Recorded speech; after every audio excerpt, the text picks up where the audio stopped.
পবিত্র কুরআনুল কারীম হইতে আল্লাহ সুবহানাহু তাআলা যে কুরআনুল কারীমকে মক্কা এবং মদিনার মাটিতে অবতীর্ণ করেছেন আমার আপনার নবী সাল্লাল্লাহু আলাইহি ওয়াসাল্লামের উপরে। আল্লাহ তাবারাক ওয়া তাআলা বলেন, যদি আমি এই পবিত্র কুরআনকে পাহাড়ের উপরে অবতীর্ণ করতাম তো পাহাড় ধুলা ধুলা হয়ে যেত। সেই কুরআনকে আল্লাহ তাবারাক ওয়া তাআলা নবী মুস্তাফার উপরে অবতীর্ণ করেছেন। যদি পাহাড়ের উপরে অবতীর্ণ করা হয় তো পাহাড় ধুলা ধুলা হয়ে যাবে, তাহলে একজন মানুষের উপরে যদি অবতীর্ণ করা হয় তো সেই কুরআন পাকের অবতীর্ণ হওয়ার কাইফিয়তকে একজন মানুষ সহ্য করবে, এটা তো অসম্ভব।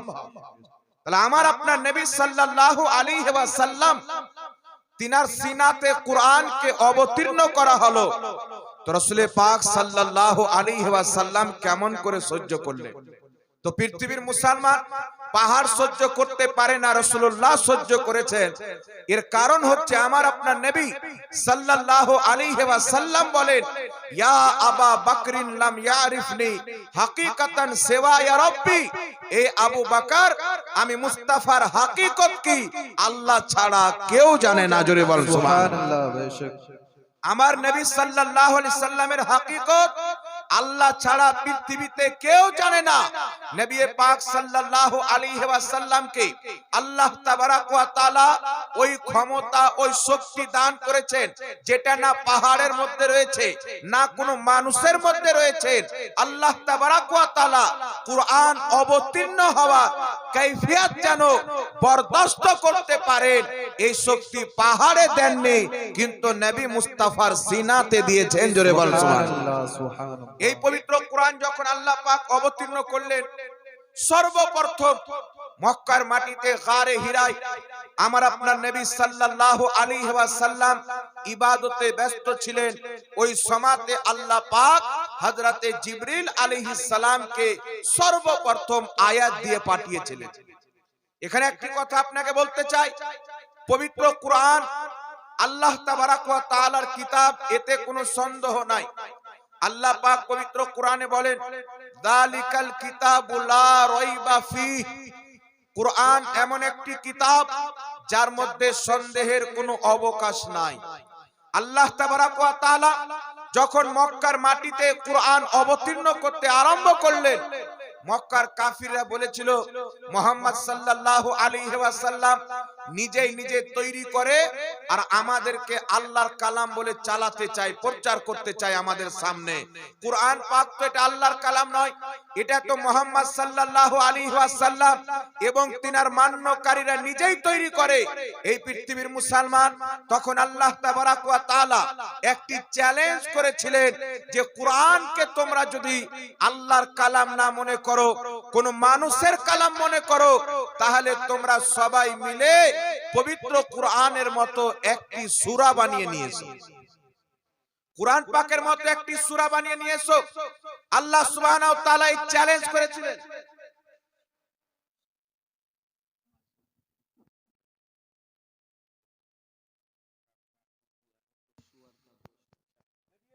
নবী পাক সাল্লাল্লাহু আলাইহি ওয়াসাল্লামের প্রতি আল্লাহ পাক কুরআনকে অবতীর্ণ করছেন। যখন কাফিররা অস্বীকার করলো যে না এটা আল্লাহর কালাম নয়, এটা তো হযরতে মুহাম্মদ সাল্লাল্লাহু আলাইহি ওয়াসাল্লাম নিজেই তৈরি করেন, রাসূল পাক সাল্লাল্লাহু আলাইহি ওয়াসাল্লামের প্রতি আল্লাহ পাক ওহী অবতীর্ণ করে কাফিরদেরকে চ্যালেঞ্জ করেছিলেন, যদি তোমরা এই কুরআনকে আল্লাহর কালাম না মনে করো, মানুষের কালাম মনে করো, তাহলে এই কুরআনের মতো একটি সূরা তৈরি করে নিয়েছো। এই পৃথিবীর মুসলমান আল্লাহ পাক যখন কুরআন অবতীর্ণ হয় তখনই এই চ্যালেঞ্জ করেছিলেন। কুফারে মক্কা সহ সকলে মিলে একত্রিত হয়ে এই পবিত্র কুরআনের মতো একটি সূরা তো দূরের কথা, একটি আয়াত পর্যন্ত তৈরি করতে পারে, একটি আয়াত পর্যন্ত তৈরি করতে পারেনি। আর যখন কুরআন পাক অবতীর্ণ হয়, মক্কার মাটিতে একটা রেওয়াজ ছিল, ওই জামানাতে যারা কবি হতো সমস্ত কবি নিজের কবিতা লিখে এক জায়গাতে জমা হতো। এক জায়গাতে জমা হওয়ার পর যেই ব্যক্তির কবি সবচাইতে সুন্দর হতো সেই ব্যক্তির কবিতাকে কাবা ঘরে লটকে দেওয়া হতো। সমস্ত কবি ব্যক্তির কবিতাকে যাচাই বাছাই করে যার কবিতা সবচাইতে সুন্দর হতো সেই ব্যক্তির কবিতা কাবা ঘরে লটকে দেওয়া হতো। যখন পবিত্র কুরআনুল কারীমের একটি সূরা অবতীর্ণ হলো, যেই সূরাটিকে সূরাতুল কাউসার বলা হয়, ইন্না আ'তাইনাকাল কাউসার ফাসাল্লি লিরাব্বিকা ওয়ানহার ইন্না শানিয়াকা হুয়াল আবতার। এই পবিত্র সূরাটি যখন আল্লাহ পাক অবতীর্ণ করলেন, আমার আপনার নবী মুস্তাফা সাহাবায়ে কেরামকে বললেন, এ আমার সাহাবী, এই পবিত্র সূরাটিকে কাগজে লিখে ওই জায়গাতে লটকে দাও যেই জায়গাতে কবি ব্যক্তিরা নিজের কবিতাকে লটকায়। আল্লাহু আকবার কবীরা। সাহাবায়ে কেরাম তাই করলেন। সেই সূরাতুল কাউসারকে কাগজে লিখে দিয়ে কাবা ঘরের সেই জায়গাতে লটকে দেওয়া হলো যেখানে আপনার কবিতা লটকানো হতো। যেই দিন থেকে সূরাতুল কাউসার লটকে দেওয়া হয়েছে তারপর দীর্ঘদিন চলে যায়, কিন্তু সূরাতুল কাউসারের চাইতে সুন্দর কবিতা বানিয়ে কোন কবি আনতে পারে না। সূরাতুল কাউসার সেখান থেকে সরানো হয়। সুবহানাল্লাহ, সুবহানাল্লাহ। জবাব তো তখনই সম্ভব হবে যখন কোন মানুষের তৈরি করা কালাম হবে, কোন মানুষের তৈরি করা কোন কবিতা হবে। এটা তো আল্লাহ পাকের কালাম। সারা পৃথিবীর জবাব আনা সম্ভব যদি হয়, আল্লাহ পাকের কোরআনের জবাব আনা কিয়ামত পর্যন্ত সম্ভব নয়। নচেত আল্লাহ পাক চ্যালেঞ্জ করেছিলেন, হাজারো হাজারো দুশমন জন্ম নিয়েছে, কেউ চেষ্টা করেছে যারা কোরআন পাকের ভুল ধরার জন্য কোরআন পাক পড়তে আরম্ভ করেছে তাদেরকে আল্লাহ হেদায়েত দিয়েছেন, কালমা পাঠ করে মুসলমান হয়ে গেছে। এই পৃথিবীর মুসলমান, এই পবিত্র কোরআন এমন একটি কিতাব যেই কিতাবকে পড়ে বড় বড় বিজ্ঞান, বড় বড় ডক্টর কলমা পড়ে মুসলমান হয়েছে। লন্ডনের বিশ্ববিখ্যাত একজন ডক্টর ছিলেন যিনার নাম হলো ডক্টর মরিস।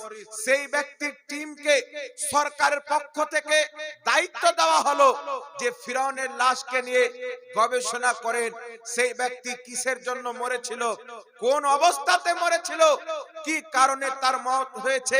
আজ পর্যন্ত তার লাশকে না হাওয়া নষ্ট করতে পারে না মাটি খেতে পারে। এর কারণটা কি, রহস্য কি?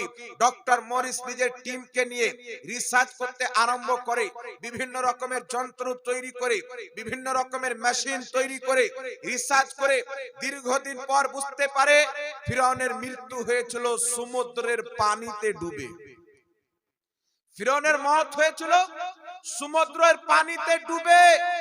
ডক্টর মরিস যখন দীর্ঘদিন রিসার্চ চালার পর এটা বুঝতে পারলো যে ফিরআউন সমুদ্রের পানিতে ডুবে মরেছে, তখন একজন মুসলমান খবর দিল, এই ডক্টর মরিস, আরো যদি কোনো তথ্য এই ফিরআউনের লাশের ব্যাপারে জানতে চাও তাহলে মুসলমানদের কিতাব পড়ো।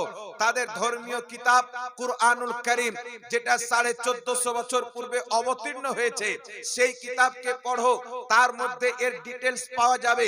ডক্টর মরিস সঙ্গে সঙ্গে লন্ডন থেকে সফর করে আপনার মিশরের মাটিতে চলে যায়। সেখানে তার বন্ধু ডক্টর যারা মুসলিম ছিল তাদের সঙ্গে যোগাযোগ করে ইংলিশে অনুবাদ করা কোরআন পাককে নেয়। তারপর কোরআন পড়তে আরম্ভ করে। আল্লাহ পাক কোরআনে বলেছেন, আমি মুসা আলাইহিস সালামকে এবং তিনার মান্যকারীকে সমুদ্রের মাঝে রাস্তা প্রদান করলাম, তারা পার হয়ে গেল। ফিরআউন এবং তার লস্কর যখন সমুদ্রের মাঝামাঝিতে চলে আসলো, আমি আল্লাহ সমুদ্রকে মিশিয়ে দিলাম, ফিরআউনকে ডুবিয়ে মেরে দিলাম। আর এই ফিরআউনের লাশ আমি কিয়ামত পর্যন্ত ইবরতের জন্য রেখে দিলাম। সুবহানাল্লাহ। যখন এই কথাটি পড়েছে ডক্টর মরিস একটি কথাতে অবাক। কত রকমের যন্ত্র তৈরি করে, মেশিন তৈরি করে, কত রকমের গবেষণার চেষ্টা চালিয়ে হাজার হাজার লোক রাতের ঘুমকে হারাম করে আমরা দীর্ঘ বছর চেষ্টা চালিয়ে গবেষণা করে বুঝতে পারলাম যে ফিরআউন সমুদ্রের পানিতে ডুবে মরেছে। আর মুসলমানদের কোরআন, যখন কোনো টেকনোলজি ছিল না, যখন সোশ্যাল মিডিয়া ছিল না, যখন কোনো অস্ত্র ছিল না। 1450 বছর পূর্বে মুসলমানদের কোরআন বলে দিয়েছে যে ফিরাউনের মৃত্যু সমুদ্রের পানিতে ডুবে হয়েছে। নিঃসন্দেহে 1450 বছর পূর্বে একজন মানুষের পক্ষে এটা জানা অসম্ভব ছিল যে এই ব্যক্তির মৃত্যু কি কারণে হয়েছে, এই ব্যক্তির মত কিসের জন্য হয়েছে। তো 1450 বছর পূর্বে যখন মৃত্যুর কারণ জানা অসম্ভব ছিল, আল্লাহর কোরআন বলেছে একে সমুদ্রের পানিতে ডুবিয়ে মারা হয়েছে। ডক্টর মরিস কালমা পাঠ করলো এই কথার উপরে যে 1450 বছর পর যখন কোনো মেসেজ ছিল না, যে কোরআন বলেছে যে ফিরআউন সমুদ্রে ডুবে মরেছে, এটা মানুষের কালাম হতে পারে না, অবশ্যই এটা আল্লাহর কালাম। সুবহানাল্লাহ সুবহানাল্লাহ। ডক্টর মরিস কালমা পড়ে মুসলমান হয়ে গেল। এই পৃথিবীর মুসলমান এই পবিত্র কোরআনকে যদি পড়া হয়, তার তাফসীর গুলিকে যদি দেখা হয়, জমিনের নিচে খাজানা রয়েছে। বিজ্ঞান তেলের খোঁজ করতে কবে আরম্ভ করলো, পেট্রোল খুঁজতে কবে আরম্ভ করলো? যখন কোরআন পাকে পেল জমিনের মধ্যে খাজানা রয়েছে, তারা এই কোরআন পড়ে পেট্রোলের খাজানা বের করলো, ডিজেলের খাজানা বের করলো, সোনার খনি বের করলো। গবেষণা করে আজ এই কোরআন পড়ে অমুসলিম ব্যক্তিরা বিজ্ঞান হওয়ার পর নিজের জ্ঞানে বৃদ্ধি করার জন্য আল্লাহর কোরআনকে পড়ে, নবী মুস্তাফার হাদিসকে পড়ে। যখন আমার আপনার নবী মুস্তাফা মিশকাতুল মাসাবির একটি হাদিস বিজ্ঞানের নজরে পড়ে, রাসূল পাক বলছেন যদি তোমার পানিতে, যদি তোমার ডালে, যদি তোমার কোনো খাবারে মাছি পড়ে যায়, সেই মাছিকে পুরো ডুবিয়ে দাও, ডুবানোর পর তারপর তাকে ফেলো। এটা নয় যে মাছি পড়লো ডাইরেক্ট তুলে ফেলে দিলেন, না, পুরোটা ডুবিয়ে ফেলো। বিজ্ঞান চিন্তায় পড়ে গেল, এ আবার কোন কথা, মাছি পড়েছে উঠিয়ে ফেলে দিব, কিন্তু পুরো ডুবাতে বলছে। বিজ্ঞান মানতেও পারে না, আবার মুহাম্মদ রাসূলুল্লাহর কথা ফেলতেও পারে না, মানতেও পারে না, ফেলতেও পারে না। তারা বলল রিসার্চ করা হোক। যারা ইসলামের বিদ্বেষ নিজের অন্তরে রাখে, ইসলামের সঙ্গে দুশ্মনী রাখে, তারা তো হাসি ঠাট্টা করলো যে মাছি যদি পড়ে যায় তো পুরো ডুবাতে হবে, মানে ভালোভাবে খাবারটা খারাপ করতে হবে, এই রকম ধারণা করলো। কিন্তু রিসার্চ যখন করতে আরম্ভ করে, মাছির পাখাকে চেক করা হয়। রাসূল পাক বলেছে মাছির দুটো পাখা থাকে, ডানা থাকে, তার একটি ডানাতে রোগ থাকে আর একটি ডানাতে সেই রোগের ওষুধ থাকে। আর মাছি যখন কোন জিনিসে পড়ে সর্বপ্রথম রোগের ডানা রাখে। তো তুমি যখন পুরো ডুবিয়ে দিবে তো রোগের ডানাও ডুবে গেল, ওষুধের ডানাও ডুবে গেল, বরাবর হয়ে গেল। আর ডাইরেক্ট যদি উঠিয়ে ফেলে দাও তাহলে রোগেরটা থেকে গেল। ওটা যখন তুমি খাবে বা পান করবে তুমি অসুস্থ হয়ে যাবে, তোমাকে বিভিন্ন রকমের রোগে আক্রান্ত হয়ে যাবে, রোগে ধরে নিবে। আর যখন পুরো মাছি ডুবিয়ে দিবে তো এক পাখাতে তার ব্যারাম রয়েছে, আর এক পাখাতে অসুখের শেফা রয়েছে, ব্যারামের ওষুধ রয়েছে। যখন পুরোটা ডুবিয়ে দিবে তো ব্যারামও ডুবে গেল, তার ওষুধও ডুবে গেল, দুটোতে বরাবর হয়ে গেল। সুবহানাল্লাহ। বেশক বিজ্ঞান রিসার্চ করতে আরম্ভ করলো। রিসার্চ করতে গিয়ে তারা দেখে পাখা চেক করে সত্যিকারী একটি পাখাতে অসুখ রয়েছে আর একটি পাখাতে শেফা রয়েছে। ডক্টর বলেছিল আরে আমরা কি বিজ্ঞান, যখন কোন কিতাব ছিল না, সবচাইতে মহাবিজ্ঞান হচ্ছে মুহাম্মদ রাসূলুল্লাহ। জোরে বলুন সুবহানাল্লাহ সুবহানাল্লাহ। নারে তাকবীর, নারে তাকবীর, নারে রিসালাত, नारे रिसालत, मसलके आला हजरत हजरतुल अल्लामा मौलाना मुफ्ती जहांगीर आलम रजवी साहब। नारे तकबीर। नबी पाक सल्लल्लाहु अलैहि वसल्लमेर কোন ব্যক্তি যদি সারা জীবন আল্লাহর নবী সাল্লাল্লাহু আলাইহি ওয়াসাল্লামের সুন্নাত মোতাবেক জীবন যাপন করে, পোশাক পরে সুন্নাত মোতাবেক, খাবার খায় সুন্নাত মোতাবেক, চলাফেরা করে সুন্নাত মোতাবেক, আল্লাহর ইজ্জতের কসম খেয়ে বলি 90% অসুখ অটোমেটিক মানুষ থেকে দূরে চলে যাবে। 90% অসুখ মানুষ থেকে দূরে চলে যাবে। আমার আপনার নবী মুস্তাফার হাদিস, যদি কোনো খাবারে কুকুর মুখ দিয়ে দেয় তাহলে সেই হাঁড়িকে যেটাকে কুকুর চেটে নিয়েছে তাকে 7 বার ধর। কতবার? 7 বার ধোও। আপনার কাপড়ে যদি নাপাক জিনিস লেগে যায়, একবার ধুইলে পাক হয়ে যাবে। ফুকাহায়ে কেরাম বলছেন 3 বার ধুইলে ভালো উত্তম হবে। নবী পাক বলছেন কুকুর যদি মুখ দিয়ে দেয় 7 বার ধুইতে হবে, একবার মাটি দিয়েও ধুইতে হবে। বিজ্ঞানের নজরে যখন হাদিস পড়লো, তারা রিসার্চ করলো, সর্বপ্রথম দুর্মুজ তৈরি করলো। যেই দুর্মুজে বোঝা যাবে যে কুকুর যে মুখ দেয় তাতে জীবাণু তৈরি হয় কি হয় না। তো তারা দুর্মুজ তৈরি করে কুকুরকে দিয়ে হাঁড়ি চাটালো। তারপরে দুর্মুজ লাগিয়ে দেখে কুকুরের জিহ্বাতে যে লালা থাকে সেটা হাঁড়িতে লেগে যায়, আর সেখান থেকে জীবাণু তৈরি হয়। আর সেই হাঁড়িতে মানুষ যখন রান্না করে খাবে, ওই জীবাণুটা তার ভিতরে যায়, ভয়ঙ্কর অসুখ তৈরি হয়, মানুষ রোগে আক্রান্ত হয়। আল্লাহর নবী সাল্লাল্লাহু আলাইহি ওয়াসাল্লামের হাদিসকে বিজ্ঞান রিসার্চ করতে আরম্ভ করলো। রিসার্চ করে দেখতেছে কুকুর যখন মুখ দিয়ে দিল, তার জিহ্বার লালা যেটা লেগে যায় তাতে জীবাণু তৈরি হয়। একবার ধোয়া হলো, কিছুটা কমলো, জীবাণু আছে। দ্বিতীয়বার ধোয়া হলো, কিছুটা কমলো, জীবাণু আছে।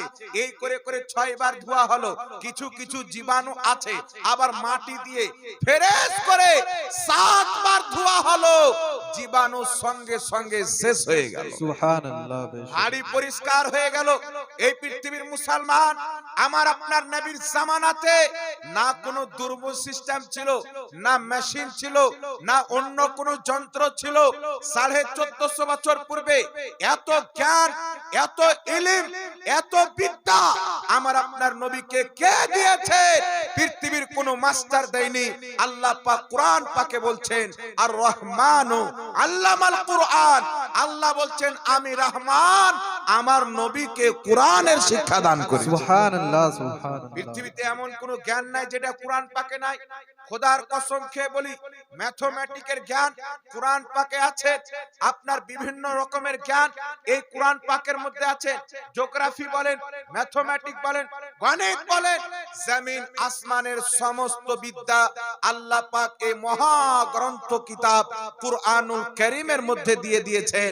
এই জন্য পৃথিবীর মুসলমান, এই কোরআনকে যদি কোনো ব্যক্তি বুঝে পড়াশোনা করে, জেনে পড়াশোনা করে, তো সেই ব্যক্তি দুনিয়ারও জ্ঞান পেয়ে যাবে, আখিরাতও জ্ঞান পেয়ে যাবে। সুবহানাল্লাহ, সুবহানাল্লাহ। দিনের জ্ঞানও পেয়ে যাবে, দুনিয়ারও জ্ঞান পেয়ে যাবে। এই জন্য পৃথিবীর মুসলমান, আল্লাহ সুবহানাহু ওয়া তাআলা পবিত্র কোরআনকে যখন অবতীর্ণ করলেন, এখানে একটি কথা আপনাকে বলতে চাই। মাইক মানে একটু আওয়াজ বাড়াও, কাঞ্জুসি করি না, একটু আওয়াজ বাড়াও। আল্লাহ পাক যখন কোরআন নাজিল করলেন, বলেন তো বাবা, কোরআনুল কারীমে কতটি আয়াত আছে আপনারা জানেন? কথা বলেন।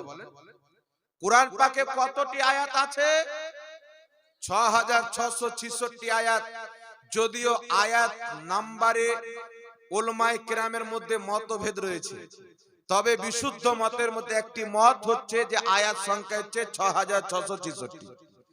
তো এই পবিত্র কোরআন পাকে বিসমিল্লাহির রহমানির রহিমের একটি কোরআন পাকের আয়াত, আলহামদুলিল্লাহি রাব্বিল আলামিন কোরআন পাকের আয়াত, সুবহানাল্লাহ কোরআন পাকের আয়াত, মাশাআল্লাহ কোরআন পাকের আয়াত, আল্লাহু আকবার কোরআন পাকের আয়াত, মুহাম্মদ রাসূলুল্লাহ কোরআন পাকের আয়াত। কত সুন্দর সুন্দর কথা আছে, আছে না নাই বাবা?